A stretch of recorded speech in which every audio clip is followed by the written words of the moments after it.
네, 성도님들 안녕하십니까? 네, 2월 마지막 주입니다. 이대로 겨울이 끝났으면 하는 이런 생각이 있습니다. 근데 요새 이상 기후가 참 많기 때문에 3월에도 막 눈이 내리더라고요.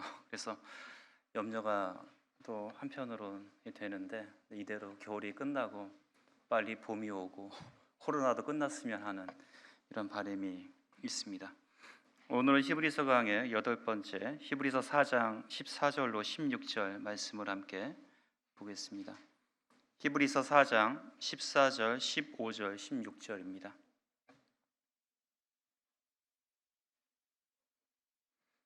교독을 하도록 하겠습니다. 제가 먼저 14절을 읽겠습니다. 그러므로 우리에게 큰 대제사장이 계시니 승천하신 이 곧 하나님의 아들 예수시라. 우리가 믿는 도리를 굳게 잡을지어다.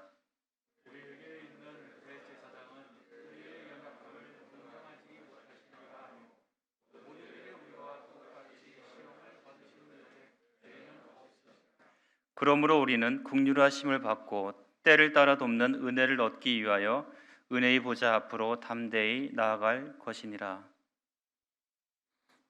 예. 아침에 오면서 잠언 이제 28장, 오늘 28일이잖아요. 그래서 28장을 쭉 읽으면서 왔습니다. 운전은 저희 자매가 했지만 이제 말씀해 보면서 그 28장 1절에 이런 말씀이 있더라고요. 악인은 쫓아오는 자가 없어도 도망하나 의인은 사자같이 담대하니라. 이런 말씀이 저게 보여주셨는데, 악인은 어떻습니까? 자신의 죄 때문에 누가 쫓아오지 않아도 항상 이 불안하고 그 마음속에 그 평안이 없습니다. 하지만 이 의인은 어떻다고요? 사자같이 담대하다라고 그렇게 말씀을 하고 있습니다. 우리가 지난번에 이 4장 11절 말씀에 그러므로 우리가 저 안식에 들어가기를 힘쓸지니라고 말씀을 들었습니다.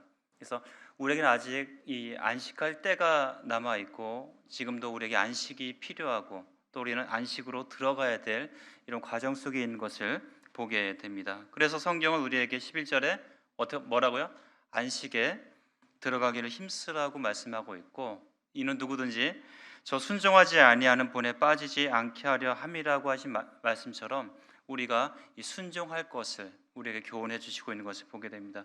그리고 12절에서 13절에 하나님 말씀의 그 능력과 위엄이 어떤지를 말씀하시고 13절에 뭐라고 말씀하십니까? 지은 것이 하나도 그 앞에 나타나지 않음이 없고 우리의 결산을 받으실 이의 눈앞에 만물이 벌거벗은 것 같이 드러나느니라. 이렇게 말씀을 하고 있습니다. 하나님 말씀 앞에 이 어미하신 하나님의 능력, 이 말씀의 능력과 위엄 앞에 모든 것이 낱낱이 발과벗은 것 같이 어떻게 한다고요? 드러난다라고 말씀을 하고 있습니다.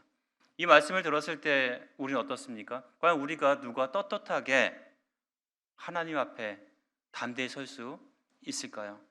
저는 이 말씀 보면서 누가 내 자신도 과연 하나님 앞에 담대히 설 수 있을까? 이런 두려움이 생기더라고요. 그런데 감사하게도요, 오늘 본문에 그러므로 우리에게는 큰 대제사장이 계시다라고 말씀을 하고 있습니다. 오늘 주제의 말씀이 우리의 위대한 대제사장이 되신 예수 그리스도께 담대히 나아가자라는 그 주제를 가지고 함께 나누길 원합니다. 우린요, 결국에는 우리의 삶이 우리의 감춰진 그 악한 것들이 또 우리의 감춰진 죄들이요, 또 우리가 숨어서 행한 우리의 선한 모든 것들이 사실은 결산을 받으실 그 하나님 앞에 낱낱이 숨김없이 벌거벗은 것 같이 반드시 드러날 것입니다. 이것이 성경이 우리에게 보여주시고 있는 그 진리인 것을 보게 됩니다. 이 말씀만 보게 되면 어떻습니까? 우리가 잘못한 거, 실수한 거, 우리의 연약이 어떻게 해요? 다 남김없이 샅샅이 다 드러나게 되어 있다는 것입니다. 그러니까 우리가 담대할 수 있을까? 근데 감사하게도요, 바로 이 말씀이, 즉 이런 상황 속에서 오늘 본문은 우리에게는 위대한, 우리에게 큰 대제사장이 있다라고 말씀을 하고 있습니다. 저는 이 말씀을 보고서 얼마나 참 다행인가, 얼마나 우리에게 주신 너무나 큰 축복인가, 이런 생각을 하게 됐습니다. 우린 요즘 이제 다 차가 있으신데 이 자동차 사고가 나면은 어떻게 합니까? 내가 나서 가지고 다 수습하고 처리합니까? 그걸 누가 대신해줘요? 보험회사에서 하잖아요, 그죠? 그래서 뭐 큰 사고 아니면 보험회사끼리 다 처리하고 나중에 이 처리가 됐는지 안 됐는지 사실 잘 몰라요. 물론 이제 결과 통보는 해주지만 그 사고 난 거 가지고 어떻게 될까 밤새 고민하고 막 이러진 않지 않습니까? 그걸 누가 해서요? 우리를 대신해서 그 일을 처리해주는. 그래서 우리는 거기에 대한 비용을 지불하지 않습니까?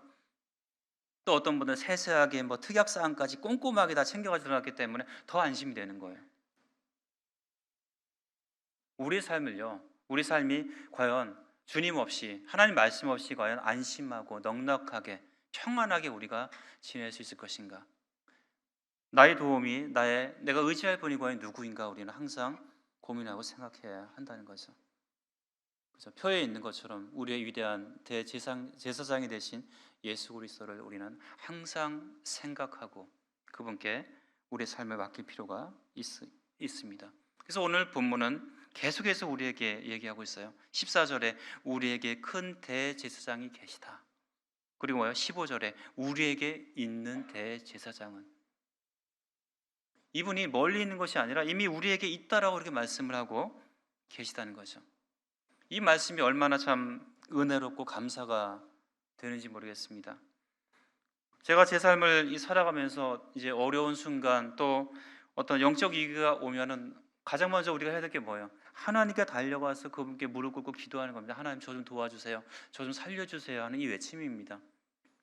하나님을 피해 숨는 것이 능사가 아니라는 것, 답이 아니라는 거죠. 저도 뭐 업무적으로 막 일을 하다가 어떤 일이 막히게 되고 곤란한 문제가 생기고 뭐 이러게 되면은 저는 일을 하다가 차에 가서 기도합니다. 하나님, 이러이런 문제가 있는데 이거 좀 해결해 주십시오. 저 좀 도와주십시오. 이렇게 기도합니다.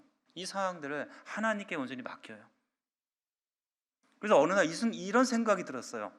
나는 이렇게 기도할 수 있는데, 하나님께 이 문제를 아뢰고 고백하고 도움을 요청할 수 있는데, 하나님 없는 사람들은 과연 누구한테 어디에 할까? 내가 이렇게 기도할 수 있다는 것, 하나님께 내 삶의 문제들을 가지고 나갈 수 있다는 것, 그분께 내 마음을 쏟아부을 수 있다는 것이 얼마나 큰 감사가 되는가?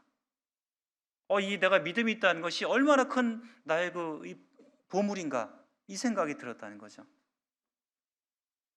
그렇지 않습니까? 하나님 우리에게 말씀하십니다. 우리가 이제 담대하게 그분께 나가야 한다라는 거죠. 어떻게 나가야 할 것인가? 14절입니다. 우린 믿는 도리를, 우리의 신앙 고백을 굳게 잡으라고 이렇게 말씀을 하고 있습니다. 그래서 우리에게 큰 대제사장이 계시기 때문에 누구에게? 첫째, 우리에게는 하나님의 아들 예수 그리스도가 우리에게 있다라고 말씀을 하고 있습니다. 예수 그리스도가 있다. 어떤 분이요? 승천하신 분, 하늘로 올라가신 그분, 하늘과 관련된 분. 원래 승천은 원래 있던 자리에 돌아가셨다는 거죠. 하늘에 계셨던 그분이 육신의 모양으로 이 땅 가운데 오셨던 참 하나님이셨던 그분, 이 하나님의 아들이 우리에게 있다. 그분이 누구다? 예수다.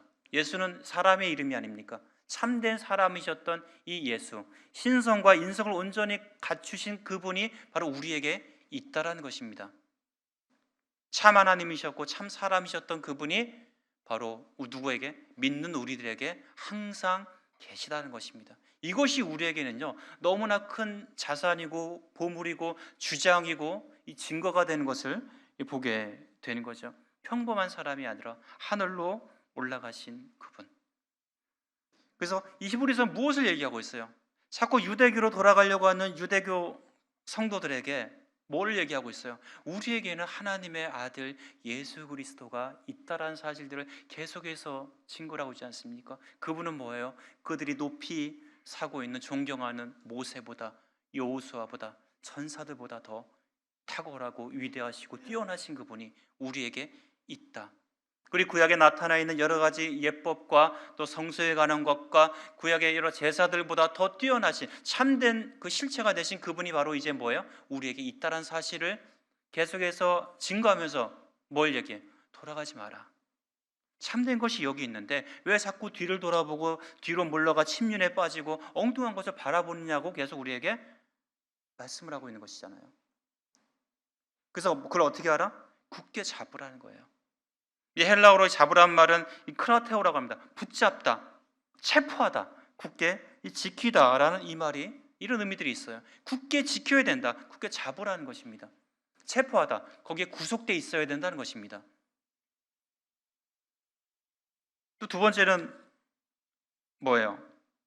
바로 우리에게 확실한 신앙 고백이 있다는 것입니다. 믿는 도리, 이걸 다른 말로 우리의 신앙 고백이라고 할 수가 있습니다. 이 신앙 고백이란 뭐냐? 이 백과사전이 이렇게 얘기하고 있어요. 신앙 고백이라는 것은 기독교의 바른 교리다. 즉 기독교인이 지켜야 할 교리다. 신경이나 신조라고도 하는데 이단으로부터 교회를 보호하거나 기독교의 교리를 정리하는 데 그 목적이 있다. 이 신앙 고백은요, 우리의 신조가 되기도 하고 또 우리 공적인 이 증언이 되기도 합니다. 그래서 뭐예요? 우리의 그 믿는 도리를 어떻게 하라? 굳게 잡으라. 그러니까 말만 하지 말라 이거예요. 굳게 붙잡아야 된다. 체포하다. 구속되어 있어야 된다는 거죠. 우리가 말하는 것에 대해서 책임질 수 있는, 고백한 것에 대해서 책임질 수 있어야 된다라고 이렇게 말씀을 하고 있는 것입니다. 믿는 자들이 예수 그리스도의 이 복음에서 경고하지 못하고 흔들리게 되면 어떻게 됩니까? 믿음이 흔들리고 삶이 무너지고 세상을 사랑하게 됩니다. 하나님의 말씀에서 멀어지고 이 교회로부터 멀어지게 되면 우리의 믿음은 흔들리고 어떻습니까? 우리는 세상을 더 사랑하게 되는 쪽으로 갈 수밖에 없습니다. 이 비대면 시대에 우리가 가장 염려하는 부분들이 바로 이러한 부분들이라는 거죠. 우리가 이 교회로부터 멀어지게 되고 하나님 말씀으로부터 멀어지게 되면 그 증상이 어떠냐? 교회에 오는 것이 행복하지 못한 거예요. 성도들의 전화를 피하게 됩니다. 딱 보면 어떤 성도가 전화를 해요. 그럼 뒤집습니다. 몸을 죽여놔요. 안 받으려고 합니다. 이게 뭐예요? 점점 더 어딜요? 하나님이 아니라 교회, 세상을 더 사랑하는 이 증세가 이제 점점 더 확산되는 것입니다. 교회 나오는 것이 염려가 되는 거죠. 우리가 했던 신앙 고백과는 멀어진 삶을 살아가게 된다는 거죠. 우리 신앙 고백이 뭐였어요? 우리가 침례식 때 하는 질문들이 뭐예요? 이제 내 삶의 주인이 예수 그리스도인 것을 확실히 믿으십니까? 대답, 네. 이제 주님만을 위해서 살고 주님만을 위해 죽으시겠습니까? 네. 대답은 이렇게 합니다. 침례 받고 그 뒤에는 이제 나 몰라요. 물론 열심히 대부분의 성도님들이 열심히 사시지만 어느 순간 점점 더 이 세상의 발을 담그고 세상의 유혹에 끌려가는 이런 우리들의 모습을 보게 된다는 거죠. 그래서 우리는 뭐라고 말씀하고 있습니까? 우리의 위대한 이 대제사장이 계시는데 그분 앞에 담대히 나가야 된다. 어떻게? 우리의 믿는 도리를 굳게 붙잡고 그분께 나가라고 말씀을 하고 있는 것입니다. 이 신앙은 실제적인 것이라고 분명히 말씀하고 있지 않습니까? 하나님의 아들이 그냥 승천하신 그분이 눈에 보이지 않는 분이 아니라 실제 우리와 함께 하셨던 육신을 입으셨던 하나님의 아들이었다는 사실이죠. 그래서 사도 요한은 뭐라고 얘기하고 있습니까? 요한일서 1장 1절하고 2절에서 이렇게 얘기하고 있어요. 태초부터 있는 생명의 말씀에 관해서는 어떻게 우리가 들은 바요 눈으로 보았다. 그리고 뭐예요? 자세히 보고 우리 손으로 만진바다. 이게 우리의 신앙 고백이지 않습니까? 우리가 예수 그리스도를 나의 구주와 주님으로 영접했을 때 우리는 뭐라고 얘기하고 있습니까? 그렇습니다. 그분은 나의 주님이십니다. 나의 구원자십니다. 우리의 상상 속의 인물일까요? 그분이 아니라는 거죠. 우리 신앙은 상상 속에 어떤 허상 가운데 있는 것이 아니라 실제적이라는 사실들을 우리는 계속해서 히브리서를 통해서 확인을 하고 있다는 거죠. 그렇다고 한다면 내 소망, 내 삶의 주인이 누구여야 합니까? 내 삶의 모든 고민과 고통과 슬픔과 눈물과 염려와 근심을 거의 누구한테 맡겨야 되고, 내 삶의 여러 가지 어려운 난제들에 대해서 나는 누구한테 이것을 가지고 가야 할까요? 물론 하나님께서 이 교회에 지도자들, 인도자들을 주셔서 그들과 그 고민과 어려움들을 함께 나눠야 합니다. 숨겨서는 안 돼요. 어떤 분들은 계속 고민하고 문제를 점점 키워서 해결할 수 없으면 그때 가서 가지고 오셔요. 그래서 안 된다.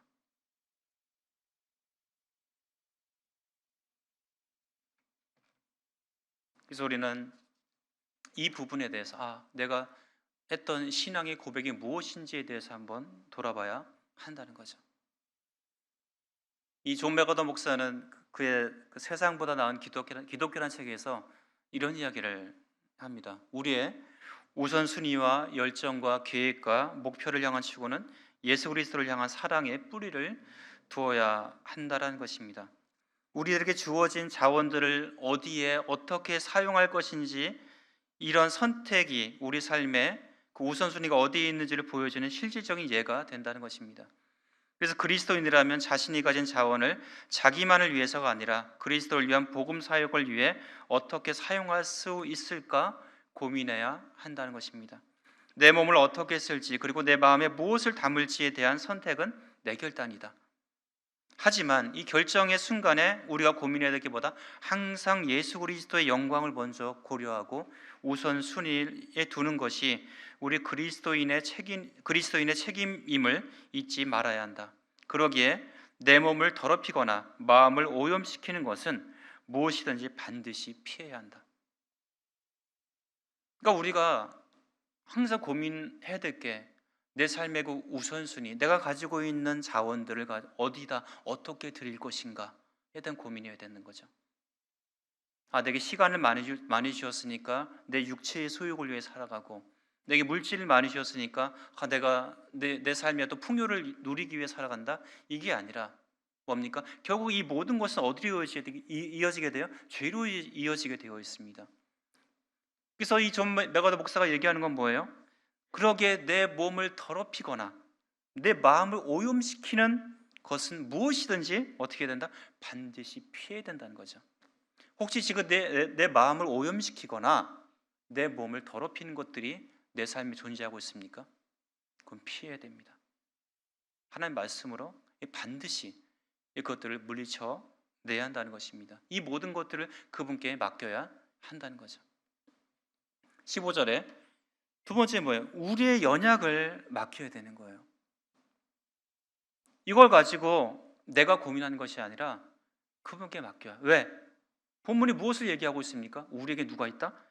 큰 위대한 대제사장이 우리에게, 바로 나에게 있다라고 말씀을 하고 있는 거죠.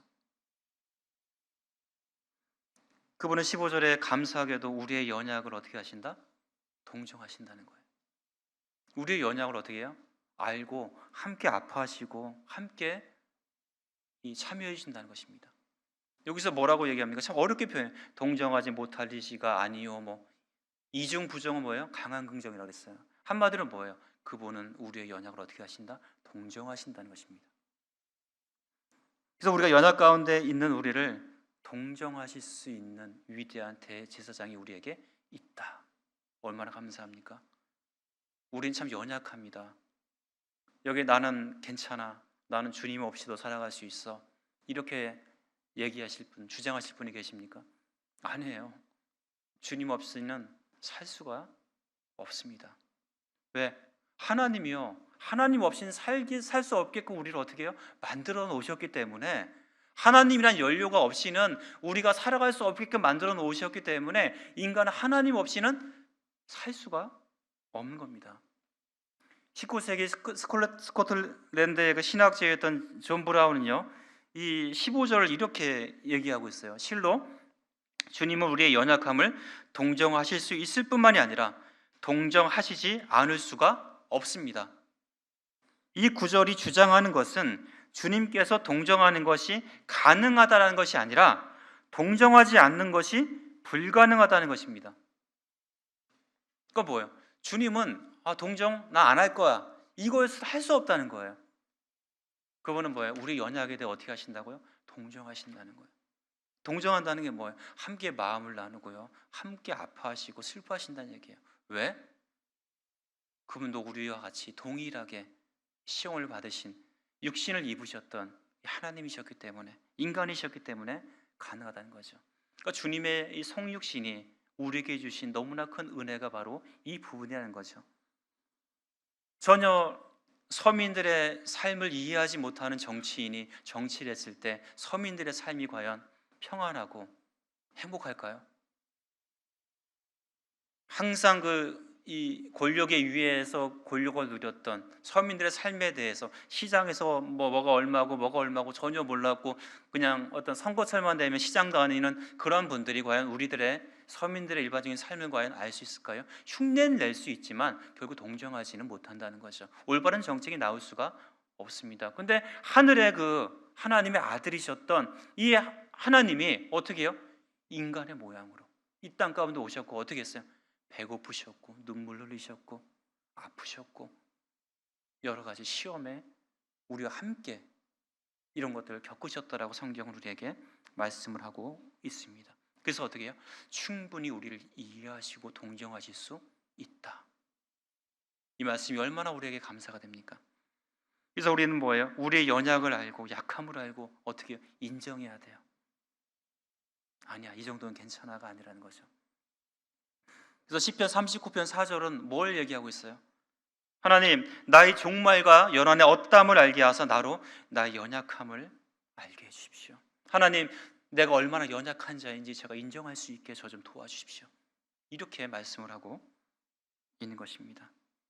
형제자매님들, 내 삶에 대해서 난 단언하고 장담할 수 있습니까? 난 끝까지 잘 갈 수가 있어.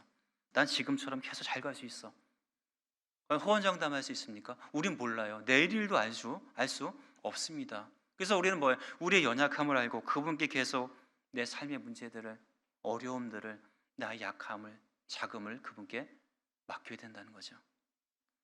그래서 우리는 뭐예요? 내 삶은 마지막 날에 그분의 심판대 앞에서 어떻게 해요? 하나님 말씀에 의해서 낱낱이 마치 벌거벗은 것 같이 드러나게 될 것이다. 그래서 뭐예요? 우리는 이 연약을 주님께 맡겨서, 그죠? 이 연약이 죄가 되지 않도록 우리는 항상 하나님 우리에게 분부하신 저 안식에 들어가기를 힘써야 한다는 것이죠. 그래서 우리는 지나치게 높은 마음들, 또 뭡니까? 바꾸지 않는 우리의 고집과 아집을 버려야 합니다. 이런 쓸데없는 것들을 어떻게 해요? 배설물처럼 여길 수 있어야 된다는 거죠. 이런 것들은 뭐예요? 내가 가지고 있는 이 고집, 아집들, 교만들을 뭐라고 얘기해요? 우리는 나는 나의 신념이야. 이게 내 삶의 방식이야. 나의 타고난 기질이야. 내가 내 삶의 나만의 노하우야. 우리 이렇게 포장하지만 결국 이게 뭐가 돼요? 이것은요, 하나님의 말씀을 거역하고요, 자, 우리 사랑하는 자들에게 아픔과 상처를 주는 내 삶의 방식이라는 거죠. 결국 뭐예요? 누군가를 공경에 처하게 만든다는 거죠. 이 모든 것을 어떻게 해요? 맡겨야 돼요. 이것이 죄가 되지 않도록 그분께 철저히 맡겨야 되는 것입니다. 우리는요, 굉장히 이기적인 사람들이라는 거죠. 우리가 어떤 신앙을 가지고 살아가고 있다고 하지만 가장 인간의 본성적인 게 뭡니까? 내 자신을 위한다는 거죠. 이기적이라는 거예요. 그 부분을 우리가 결국 간과해서는 안 된다는 것입니다. 모든 것을 뭐예요? 내 안목으로, 내 관점에서 바라본다는 것입니다. 그래서 뭐예요? 그것이 악이 되지 않도록 우리는 항상 매사에 스스로 조심할 필요가 있다는 거예요. 제가 아침에 커피를 한 잔 뽑아서 와서 이제 자리에 앉았습니다. 제 막내가 딱 들어오더니 갑자기 제 커피를 뺐더니 벌컥벌컥 마시더라고요. 전 아껴서 홀짝홀짝 마시고 있는데 벌컥벌컥 마시더라고요. 그때 제가 어떤 말씀 생각나느냐, 오늘 잠언 28장을 읽었잖아요. 28장 24절에 이런 말씀이 있어요. 부모의 물건을 도둑질하거나 죄가 아니라 하는 자는 멸망을 받게 되느니라. 이 말씀이 생각이 나더라고요. 갑자기. 이 경우에 합당한 말은 아니잖아요, 그죠? 이 말씀이 딱 떠오르는 거예요. 그래서 저는 내가 참 이기적이구나. 하나님 말씀을 내 안목으로 보고 있구나. 이 생각이 들었습니다. 이게 뭐예요? 나 연약. 근데 이것이 어떻게 해요? 그래, 너 이따 집에 가서 보자. 내가 악을 가지고 집에 가서 너 오늘 좀 맞아야 되겠다. 이러면 어떻게 됩니까? 이 죄가 될 수 있잖아요. 그래서 뭡니까? 우리는요, 우리 연약이 죄가 되지 않도록 할 필요가 있다라는 것입니다. 성경이 15절에 뭐라고 말씀하고 있습니까? 모든 일에 우리와 똑같이 시험을 받으시니로되 뭐가 없다? 죄가 없으셨다는 거죠. 주님도 우리와 똑같이 시험 받으셨고 연약이 있으셨지만 어떻게 했다? 죄는 없으셨다는 것입니다. 그래서 그분이 유혹을 받아 죄를 범하지 않아서 죄가 없다라는 것이 아니라 그는 근본적으로 죄가 없으셨고 또한 죄와 상관이 없으셨고 죄의 유혹에 대해서 유혹이 그에게 미칠 수가 없었을 뿐만이 아니라 그분은 완전 무결하셨던 분이었다라는 사실 우리가 어떤 말씀을 통해서 확인하게 되는 것입니다. 그래서 감사한 게 뭔지 아세요?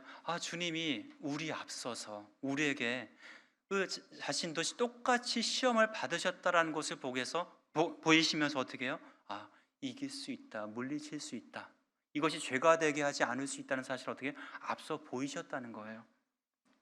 그래서 우리의 믿음의 길과 우리 모든 그 시련과 고난에 있어서 그분이 우리의 앞서 가셨기 때문에 어떻게 해요? 너희도 그 길을 갈 수 있다라고 우리에게 보여주신 것입니다.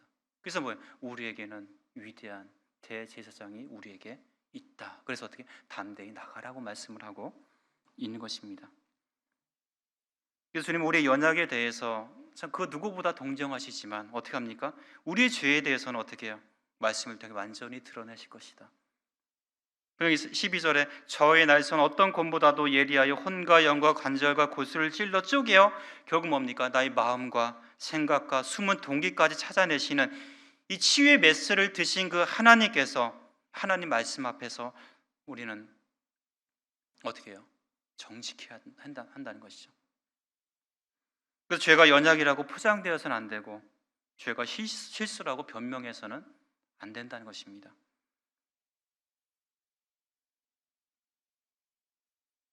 그 세상 속의 기독교라는 책에서 다시 이런 얘기를 하고 있습니다. 스스로 그리스도인이라 고백하는 수많은 사람들이 매일 성경이 아닌 다른 것에 기초하여 살아가는 세상 사람들과 다를 바 없는 이런 삶을 살아가고 있다. 세상적인 방법을 선택한 결과로 그들의 삶은 하나님이 아니라 이 세상이 우선순위를 차지하고 있다. 그들은 실제의 죄들도 세상의 죄라고 말하는 대신 사용하는 실수, 질환, 중독 같은 표현들로 이 죄를 대체하고 있다. 이런 방법을 이용해 자신들이 지은 죄의 결과가 가져오는 책임에서 벗어나 자유를 얻으려고 한다는 것이죠. 진정한 기독교는 예수 그리스도를 향한 개인적인 사랑과 어떤 값을 치르더라도 그를 따르기 위한 열망의 기초에 의해서 정의가 된다. 그러니까 대부분의 이 기독교인들이 어떻게 한다고요? 이 죄를 이건 실수야, 질환이야, 중독이야. 다른 말로 순화해서 사용하고 어떻게 합니까? 하나님 앞에서 그 책임을 벗어나려고 어떻게 해요? 그걸 죄라는 표현 대신 그런 다른 내용으로 얘기하면 뭐예요? 하나님과 마치 관계가 없는 것처럼 느껴지니까 어떻게 해요? 거기서 이제 자유를 얻으려고 합니다. 자유를. 그렇게 해서는 안 된다는 거죠. 그럼 연약과 이 죄의 차이는 무엇입니까? 이 연약함을 방어하거나 만회하려고 하면 행위주의에 빠지게 되고 또한 이 연약함을 변명하거나 당연시하게 되면 이 방임주의에 빠지게 된다. 그래서 어떻게 해요? 이 연약함을 우리가 어떠한 태도로 대처하고 대하느냐에 따라 가지고 이것이 죄가 되기도 하고 이 연약을 통해서 우리가 하나님께 더 가까이 가는 그분을 더욱더 굳게 붙잡는 은혜의 통로가 되기도 한다는 것입니다. 그래서 우리 이 연약함을 핑계로 해서 내 육체의 소욕을, 내 교만함을, 내 안위를 삼으려고 한다면 이것은 반드시 죄로 드러날 수밖에 없다 이것입니다. 그래서 우리가 이 하나님 말씀을 묵상하고 읽고 통독하고 하는 것은 굉장히 좋습니다. 무엇을 위해서 그렇게 하냐는 거죠. 말씀을 통해 내 자신들을 계속해서 살펴야 돼요. 내 속에 하나님이 진짜 싫어하시는, 가증히 여기시는 죄가 있는가? 나는 이 죄에 대해서 고민하고 있는가? 이 죄를 경계하고 있는가라는 것이죠. 내 연약이 죄로 발전할 가능성은 과연 없는가? 우리는 이 문제들에 대해서 우리의 위대한 대제사장이신 예수 그리스도께 맡기고 그분께 담대히 나아갈 수 있어야 할 것입니다. 세 번째는요, 16절에 은혜의 보좌 앞으로 나아가라는 것입니다. 저는 이 말씀 굉장히 좋아합니다. 때를 따라 돕는 은혜를 얻기 위하여 은혜의 보좌 앞으로 담대히 나아갈 것이니라. 이 말씀. 여기서 때를 따라 돕는 은혜가 있다는 거예요. 이 때를 따라 돕는 건 때때로 돕는다는 거예요. 구약의 이 백성들은 어떻게 했어요? 구약의 그 제사장들은 어떻게 해요? 하나님께 나가려면, 제사 드리려면 어떻게 해요? 양 준비하고 염소 준비하고, 뭐 제가 이제 형제님들이 지금 레위기를 거쳐 이제 민수기 읽고 있잖아요. 레위기에 하나님께 나가려면 어떻게 해요? 뭐 옷을 어떻게 입고 정결하게 하고 몸을 씻고 소 한 마리 뭐 염소에 뭐 번거롭다. 절차가 복잡하다 이런 생각이 들었어요. 그런데 16절 말씀을 딱 우리에게 지금 뭐라고 얘기하고 있어요? 때를 따라 돕는 은혜를 얻기 위해서 언제든지 시시때때로 도움이 필요할 때마다 언제든지 그분께 어떻게 해요? 두려움 없이 망설임 없이 언제든지 나가라는 것입니다. 여러분, 이게 얼마나 감사가 되는 일입니까? 유대인들이 이 말씀을 읽었을 때, 그들이 구원받아서 이 말씀을 읽었을 때 그들 마음이 어땠을까요? 감히 상상도 할 수 없는 말씀이에요. 이게 때를 따라 주저함 없이, 그들의 대제사장도 지성소에 들어갈 때는 어때요? 언제 죽을지 몰라서 그저 방울을 달고 들어가잖아요. 살았나 죽었나 확인하려고, 그죠? 그런 두려움 가운데 나갔는데 이 신약은 우리에게 무엇을 얘기하고 있습니까? 담대히 나가라.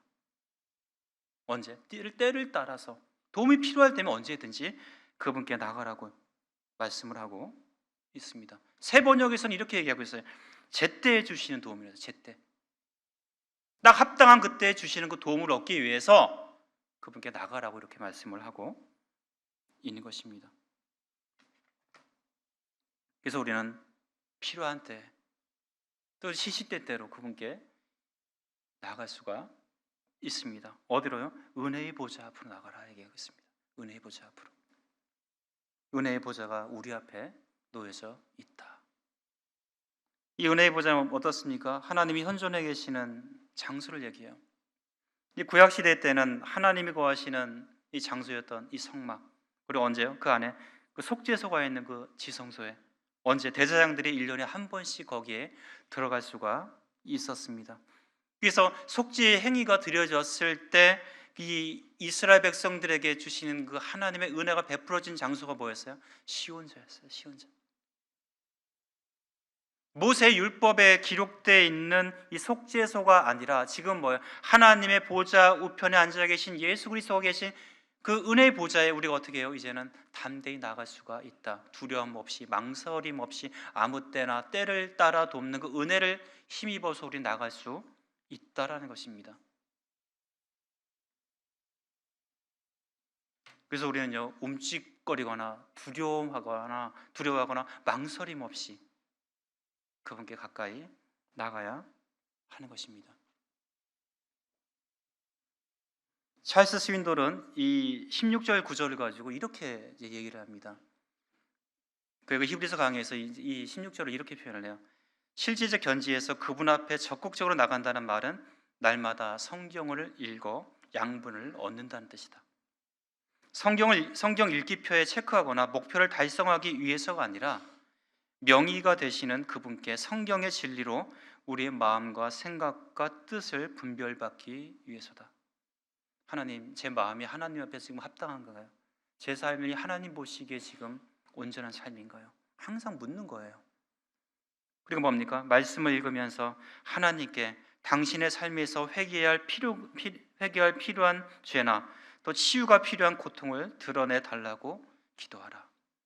그분 앞에 나가려면 말씀 읽기 외에 교회도 가까이 해야 한다. 교회는 그리스도의 몸이요 그분의 성령이 거하시는 곳이다. 그죠? 우리가 어떤 성경을 읽거나 기도를 하거나 할 때 우리는 뭐예요? 의무적으로 기계적으로 할 것이 아니라 진짜 이 말씀이 우리에게 주시는, 내가 이 말씀을 읽고서 과연 내 삶이 하나님 보실 때 어떤지에 대해서 어떻게 계속 진단할 필요가 있다는 것이죠. 우린 그렇게 그런 태도로 하나님께 나갈 수 있어야 하는 것입니다. 결론적으로 우리는 우리의 위대한 대제사장이 되신 예수 그리스도가 계시기 때문에 담대히 두려움 없이 염려 없이 그분께 나아가야 할 것입니다. 그래서 우리는 첫 번째 신앙 고백을 굳게 붙잡아야 합니다. 이 백성이 입술로는 나를 존경하되 마음은 내게서 멀도다. 마태복음 15장 8절에 그 유대인들을 향해서 했던 말씀처럼 우리가 그래서는 안 된다. 우리 마음이 먼저 그분께 온전히 열려져 있고 드려져야 할 필요가 있음을 보게 됩니다. 두 번째는 뭡니까? 연약함이 죄가 되지 않도록 우리 주님께 우리 연약을 알게 해달라고 기도해야 되고 이 부분을 맡겨야 하는 것입니다. 누가복음 17장 3절에 너희는 스스로 조심하라 말씀하고 있어요. 만일 내 형제가 죄를 범하거든 경고하고 회개하거든 용서하라. 성도님들, 연약과 죄를 분별하셔야 합니다. 혹 내가 알고 있는 어떤 성도가 분명히 말씀에서 언급하고 있는 하지 말아야 될 일들을 행할 때 그것을 연약이 아니라 죄로 분별이 되셔야 되고요. 그것은 감춰질 것이 아니라 빨로 메스를 들어서 치유해야 될 그 일이라는 사실들을 기억하셔야 합니다. 그래서 성경 뭐라고 얘기했어요? 내 형제가 만일 이렇게 얘기를 하고 있어요. 그래서 어떻게 해요? 우리는 우리 스스로 조심해야 된다는 거죠. 왜? 내가 그렇게 판단하는 것을 죄를 연약으로 판단하는 건 뭐예요? 나도 그렇다는 거죠. 나도 내 삶의 죄를 뭘로 해요? 연약으로 바꾼다는 거죠. 그래서 스스로 조심할 필요가 있다라고 성경은 말씀을 하고 있습니다. 이게 뭐예요? 오늘날 많은 그리스도인들이 이것은 뭐예요? 이 죄가 아니라 다른 걸로 대체한다는 거죠. 그건 실수였습니다. 연약이었습니다. 그것은 중독이었습니다. 그건 뭐 다른 여러 가지 표현들로 이 죄라는 단어에서 벗어나려고 애를 쓰고 있다는 거죠. 우리는 하나님 말씀 앞에 분명히 드러나게 된다고 말씀하고 있지 않습니까? 정직하셔야 된다는 거죠. 그래서 세 번째로는 어떻게 된다고요? 제때의 도움을 주시는 이 하나님의 은혜를 구하십시오. 시편 63편 1절 2절에 이 시편 기자가 이렇게 기도해요. 하나님이여 주는 나의 하나님이시라. 내가 간절히 주를 찾되 물이 없어 마르고 황폐한 땅에서 내 영혼이 주를 갈망하며 내 육체가 주를 앙모하나이다. 내가 주의 권능과 영광을 보기 위하여 이와 같이 성소에서 주를 바라봅니다. 얼마나 간절할까요? 하나님, 내가 간절히 주를 찾습니다. 이 광야 같은 이 세상에서, 이 땅에서 내가 주님을 간절히 찾습니다. 내가 주님을 바라봅니다. 얘기합니다. 63편 7절에 어떤 고백이 나오는지 아십니까? 주는 나의 도움이 되셨습니다. 라는 고백이에요. 주님께 이렇게 간절히 매달렸더니 7절에 어떻게 해요? 주는 나의 도움이 되셨습니다. 그리고 이렇게 말씀하고 있어요. 내가 주의 날개 그늘에서 즐겁게 부르나이다. 뭐예요? 너희는 저 안식에 들어가기를 힘쓸지니 간절히 주를 찾았더니 나의 도움이 되시고 나의 그 참된 위로가 되신 그분께서 응답하셨다는 것입니다. 다시 한번 말씀드립니다. 우리에겐 위대한 대제사장이신 예수 그리스도가 우리에게 있습니다. 계십니다. 그래서 어떻게 우리는 망설임 없이 두려움 없이 그분께 나가야 합니다. 그러면 우리는 주의 날개 그늘 아래에서 즐거이 노래하게 될 것입니다. 기도하시겠습니다. 아버지 하나님 감사합니다. 우리에게 그 하나밖에 없는 그 예수 그리스도를 보내주셔서 우리의 참된 위로자가 되게 하시고 우리의 능력이 되게 하시고 우리의 도움이 되게 해주셔서 감사합니다. 이런 위대한 대제사장이신 예수 그리스도가 우리에게 있다라고 말씀을 하고 계시고 이제 그분이 우리의 연약을 동정하시고 치유하시고 또 우리가 더욱더 굳건히 하나님 앞에 나아갈 수 있는 은혜의 보좌 앞에 계신 것을 제대로 알고 믿게 하시고 고백할 수 있도록 인도해 주신 것을 감사합니다. 저희 신앙 고백을 굳게 지킬 수 있도록 주님 도와주시기를 원합니다. 저희 연약이 죄가 되지 않도록 온전히 주께 맡기고 주의 말씀 앞에 가까이 설 수 있도록 인도하시기 원합니다. 시시때때로 저희를 도우시는 그 하나님의 은혜의 보좌 앞에 담대히 나갈 수 있도록 저희 믿음을 인도해 주시기를 간절히 기도합니다. 이 모든 기도 우리 주 예수 그리스도의 이름으로 감사하며 기도드렸습니다. 네, 고맙습니다.